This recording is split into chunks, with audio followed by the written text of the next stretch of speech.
आज आपण चर्चा करणार आहोत राज्यामध्ये जेवढे काही गव्हर्नमेंट मेडिकल कॉलेज आहेत ना एमबीबीएस कोर्ससाठी, तर त्यांचा एक्सपेक्टेड कट ऑफ 2025-26 साठी किती जाणार आहे।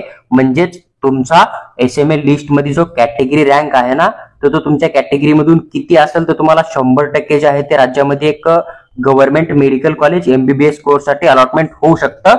फर्स्ट राउंड पासून थर्ड राउंड पर्यंत किंवा स्टे वॅकन्सी 1 पर्यंत। तर त्याची सविस्तर माहिती मी तुमच्या सोबत शेअर करत आहे। सगळ्यात महत्त्वाचे अपडेट, हा कट ऑफ जो आहे ना तो एक्सपेक्टेड कट ऑफ आहे। त्यामुळे इन केस जसं मी तुम्हाला एससी कॅटेगरीचा, एसटी कॅटेगरीचा किंवा मग व्हीजे, एनटीबी, एनटीसी, एनटीडी कॅटेगरीचा कट ऑफ शेअर करल। इन केस त्या मुलांना प्रायव्हेट कॉलेजमध्ये पण फक्त डेव्हलपमेंट फीस किंवा मग एससी एसटी साठी कुठलीही फीस नसते। त्यामुळे जर ते मुलं गव्हर्नमेंट कॉलेज दूरचं सोडून जवळचं एक सेमी गव्हर्नमेंट कॉलेज बुक करतील तर त्या कंडिशन मध्ये काही रिझर्व्ह कॅटेगरीचा कट ऑफ जो आहे ना तो गव्हर्नमेंट कॉलेजचा अजून कॅटेगरी रँक नुसार खाली पण येऊ शकतो। ही गोष्ट तुम्हाला लक्षात ठेवणं आहे। आणि दुसरी महत्वाची गोष्ट, या ठिकाणी मी जे काय कॅटेगरीच्या सीट तुम्हाला टोटल शेअर करत आहे ना, तर ह्या जनरल आणि वुमन कोट्याच्या आहेत। ही गोष्ट लक्षात घ्या। त्यामध्ये जे काय ऑदर रिझर्वेशन आहेत ना, फिजिकल हँडिकॅप असेल, ऑर्फन असेल ना, तर ह्यांच्या जागा मी इथे कुठल्याही प्रकारे ऍड केल्या नाहीयेत। त्यांच्या जागा त्या रिझर्वेशन मधून फिल केल्या जात आहे। जर एखादा मुलगा ऑर्फन असेल, तो फक्त नीट क्वालिफाय असेल त्या कॅटेगरी मधून, तरी त्याला एमबीबीएस कॉलेज अलॉटमेंट होतं। किंवा एखादा मुलगा फिजिकल हँडिकॅपचा आहे आणि तो फक्त त्या कॅटेगरी मधून नीट एक्झाम क्वालिफाय आहे ना, तर त्यालाच ती सीट दिली जाते। आपला किती जरी जास्त स्कोर असेल तरी त्या कोट्यातली सीट आपल्याला अलॉटमेंट होत नाहीये। इन केस जर तुमच्या कॅटेगरीच्या फिजिकल हँडिकॅपच्या सीट आहे समजा, आणि तो मुलगा जर त्या ठिकाणी नीट एक्झाम क्वालिफाय नसेल किंवा त्याचे डॉक्युमेंट जर करेक्ट नसतील, त्याला जर रिजेक्ट केलं तर मग स्टे वॅकन्सी राऊंड मध्ये त्या जागा तुमच्या कॅटेगरी मधून, जनरल कोट्यामधून जे टॉपर मुलं आहे त्यांना रँक नुसार किंवा कॅटेगरी रँक नुसार जे आहे ते अलॉटमेंट होतात। त्याच्यामुळे मी जेवढ्या सीट आहेत त्यापेक्षा जास्त नंबर जरी असेल तरी तुम्हाला अलॉटमेंट होण्याचा चान्स बोलतोय। किंवा मग अजून एक गोष्ट बनते, काही मुलं एम्स मध्ये जातील, काही मुलं अदर स्टेटमध्ये ओपन कोट्यामधून जातील समजा, जे की ऑल इंडिया कोट्याची काउन्सिलिंग करून, किंवा मग काही मुलांना आपल्या स्टेटमध्ये स्टेट काउन्सिलिंग मधूनच चांगला स्कोर असल्यामुळे ओपनची सीट अलॉटमेंट होते। तर ह्या सर्व गोष्टीचा विचार करून जेवढ्या सीट आहे त्याच्यापेक्षा थोडा जास्त जरी तुमचा कॅटेगरी रँक असेल ना, तरी मी तुम्हाला एक गव्हर्नमेंट कॉलेज अलॉटमेंट होतं असं एक्सप्लेन करत आहे।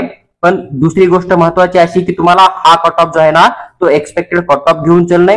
तुम्ही फक्त नीट एक्झाम क्वालिफाय जरी असाल आणि तुम्ही 1000 रुपये देऊन जर पेमेंट केलं असेल सीईटी सेलला, तर त्या 1000 मध्ये तुम्ही तिन्ही ग्रुपची काउन्सिलिंग करू शकतात।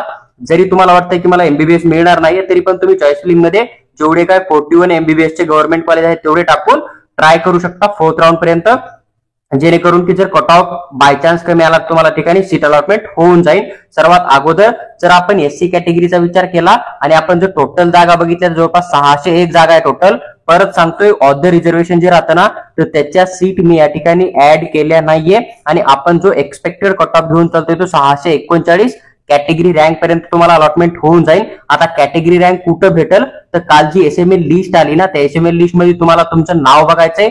तुमच्या नावाच्या समोर जो रँक असेल ना, एससी करून डॅश करून जो मेन्शन रँक असेल ना, तो तुमचा कॅटेगरी रँक असणार आहे। ही गोष्ट लक्षात घ्या। रिझर्व्ह कॅटेगरी मधल्या मुलांना एसएमएल नंबर घेऊन नाही चालणं। एसएमएल नंबर मधून तुम्हाला अलॉटमेंट होणार नाहीये। तुमचा जो कॅटेगरी रँक आहे आणि जेवढ्या कॅटेगरीच्या सीट आहे ना तुमच्या गव्हर्नमेंटच्या किंवा मग प्रायव्हेटच्या असतील, तर जेवढ्या सीट आहेत तेवढा जर तुमचा कॅटेगरी रँक आला तर तुम्हाला 100 आणि 110% सीट अलॉटमेंट होणार आहे। इन केस थोडा बहुत जास्त जरी असेल समजा सीट कमी आणि कॅटेगरी रँक तुमचा 10-20 नंबरनं जास्त आहे, तरी तुम्हाला अलॉटमेंट होऊ शकतं। ती पण गोष्ट मी तुम्हाला स्टार्टिंगला एक्सप्लेन केली की का होऊ शकतं। नंतर जर आपण एसटी कॅटेगरीचा विचार केला तर जवळपास 324 जागा तुम्हाला बघायला भेटतील आणि 344 पर्यंत तुम्हाला या ठिकाणी स्टेट कोट्यामधून लास्ट पर्यंत सीट अलॉटमेंट होऊ शकतं। फ्रीजे कॅटेगरीचा विचार केला तर जवळपास 139 जागा आणि तुम्हाला 150 कॅटेगरी रँक पर्यंत एक एमबीबीएसचं कॉलेज राज्यामध्ये अलॉटमेंट होऊ शकतं। एनटीबी कॅटेगरीचा विचार केला 116 जागा आहे, 130 ते 125 रँक पर्यंत तुम्हाला कॅटेगरी मधून जे आहे ते अलॉटमेंट होऊन जाईल।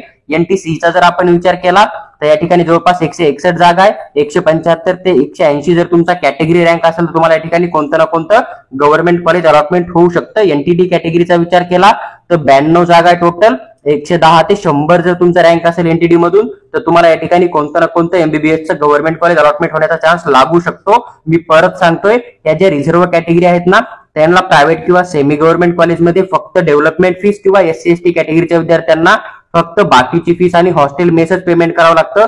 त्यामुळे जर या मुलांनी लांबचं गव्हर्नमेंट कॉलेज सोडून जर जवळचं सेमी गव्हर्नमेंट कॉलेज घेतलं ना, तर हा कट ऑफ चेंज होऊन गव्हर्नमेंट कॉलेजचा या कॅटेगरीसाठी किंवा काही रिझर्व्ह कॅटेगरीसाठी तो अजून कमी पण येऊ शकतो, ही गोष्ट लक्षात ठेवा.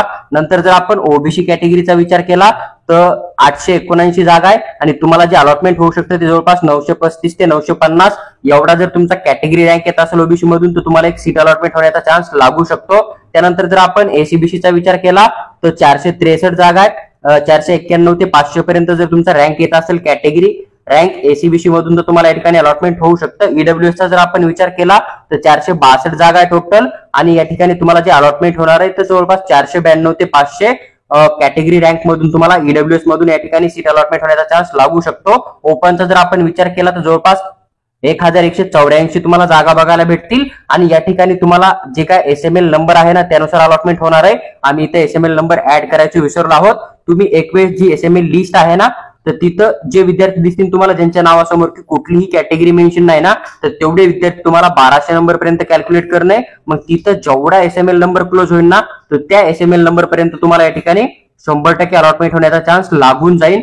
जर आपण डिफेन्स बनचा जर विचार केला समजा तर 118 जागा आहे टोटल, तर 120 ते 125 रँक पर्यंत तुम्हाला या ठिकाणी सीट अलॉटमेंट होऊ शकतं. आता डिफेन्स वन साठी 118 आणि 120 125 पर्यंत मी का बरं बोलतोय कारण काही विद्यार्थी असे पण असू शकतात की त्यांना जनरल मधून अलॉटमेंट होऊ शकतं समजा, किंवा मग काही विद्यार्थी असे पण असतील की त्यांच्याकडे डॉक्युमेंट नसतील मग त्यांना रिजेक्ट केलं जाईल समजा, ही पण कंडिशन या ठिकाणी बनू शकते. तुम्हाला ही पण गोष्ट लक्षात ठेवणं आहे. त्यानंतर जर आपण डिफेन्स 2 चा विचार केला तर 40 सीट आहे टोटल, तर 40 ते 50 नंबर पर्यंत तुम्हाला या ठिकाणी अलॉटमेंट होऊ शकतं आणि जो रँक तुम्ही शेअर करत आहे ना तो त्या रिझर्वेशन मधून त्यांचा तो कॅटेगरी रँक आहे, ही गोष्ट लक्षात ठेवा. नंतर आपण डिफेन्स 3 चा विचार केला तर 38 जागा आहे टोटल, 38 ते 45 जर तुमचा रँक असेल डिफेन्स 3 मधून तर तुम्हाला एक एमबीबीएसचं गव्हर्नमेंट कॉलेज अलॉटमेंट होण्याचा चान्स लागू शकतो. नंतर आपण महाराष्ट्र कर्नाटक बॉर्डरचा विचार केला तर 8 जागा आहे टोटल, 8 ते 15 जर तुमचा रँक असेल तर तुम्हाला इथे एक अलॉटमेंट होण्याचा चान्स लागू शकतो कोणतं ना कोणतं कॉलेज. परत मी तुम्हाला एक गोष्ट सांगतोय, ज्या काय फिजिकल हँडिकॅपच्या जागा राहतील समजा एखादी कॅटेगरी आणि तिथं फिजिकल हँडिकॅपचे विद्यार्थीच नीट एक्झाम क्वालिफाय झालेले नाहीयेत किंवा मग त्या विद्यार्थ्यांनी काउन्सिलिंग मध्ये भाग घेतला होता पण त्यांच्याकडे डॉक्युमेंट ओरिजिनल नाही म्हणून कॉलेज रिजेक्ट करतं, तर त्या जागा स्ट्रे वॅकन्सी राऊंड मधून त्या कॅटेगरीच्या जनरल कोट्यामधून ज्या आहेत ते अलॉटमेंट केल्या जातात. त्याच्यामुळे स्ट्रे वॅकन्सी राऊंड मध्ये हा कट ऑफ चेंज पण होऊ शकतो. तुम्हाला ही गोष्ट लक्षात ठेवणं आहे. त्याच्यामुळे आम्ही तुम्हाला सजेस्ट केले स्टार्टिंगलाच की तुम्ही फक्त नीट एक्झाम क्वालिफाय असाल, तुम्ही सीईटीसीला 1000 रुपये देऊन जर फॉर्म भरला असेल तर तुम्ही नीट एक्झाम क्वालिफाय असल्यामुळे सर्व ग्रुपसाठी एलिजिबल आहात. तर तुम्ही एमबीबीएस गव्हर्नमेंट कॉलेजला फर्स्ट राऊंड पासून लास्ट राऊंड पर्यंत कॉलेज चॉईस लिंक मध्ये टाकून पूर्णपणे ट्राय करू शकता, जेणेकरून की कट ऑफ कमी आला तर तुमचं कुठल्याही प्रकारे लॉस होणार नाहीये. पण ज्या मुलांना ड्रॉप करणे त्या मुलांना एक अभ्यास चालू करण्यासाठी आम्ही हा एक्सपेक्टेड कट ऑफ जो आहे तो तुमच्याबरोबर शेअर करत आहोत. परत सांगतोय हा जो आहे तो एक्सपेक्टेड कट ऑफ आहे, यामध्ये थोडा बहुत चेंज पण येऊ शकतो इन केस जे जास्त रँक वाले विद्यार्थी त्यांचे जर कॅटेगरीचे डॉक्युमेंट नसतील समजा, व्हॅलिडिटी नसेल किंवा कुठलाही डॉक्युमेंट नसेल तर त्यांना त्या ठिकाणी ऍडमिशन मधून जे आहे ते साईडला ठेवलं जातं. मग हा कट ऑफ पुढच्या राऊंडला अजून पण कमी होऊ शकतो. तुम्हाला ही पण गोष्ट लक्षात ठेवणं आहे. जो एक्सपेक्टेड कट ऑफ का गव्हर्नमेंट मेडिकल कॉलेजचा राज्यातला ऑल ओव्हर किती रँक पर्यंत क्लोज होऊ शकतं कॅटेगरी मधून, तर त्याची मी सविस्तर माहिती, त्याचबरोबर सीट किती तुमच्या जनरल वुमन कोट्याच्या याची पण सविस्तर माहिती मी तुमच्याबरोबर शेअर केली आहे. तुम्हाला जर व्हिडिओ आवडला असेल तर लाईक करा आणि चॅनलला सबस्क्राईब करून आमच्यासोबत जुळून राहा. आणि तुम्हाला जर DPT medical consultancy through paid counselling किंवा पर्सनल गाईडची रिक्वायरमेंट असेल तर तुम्ही आम्हाला व्हॉट्सअपवर मेसेज टाका, आम्ही तुम्हाला त्याबद्दल सविस्तर माहिती नक्की शेअर करू. आणि तुम्हाला सर्व पीडीएफ किंवा मग कॉलेजचे फी स्ट्रक्चर असतील, कॉलेजचा कट ऑफ असेल, याची जर पीडीएफ हवी असेल तर आमचा टेलिग्राम ग्रुप जॉईन करा. आम्ही तिथे तुम्हाला पीडीएफ शेअर करण्याचा नक्की प्रयत्न करू.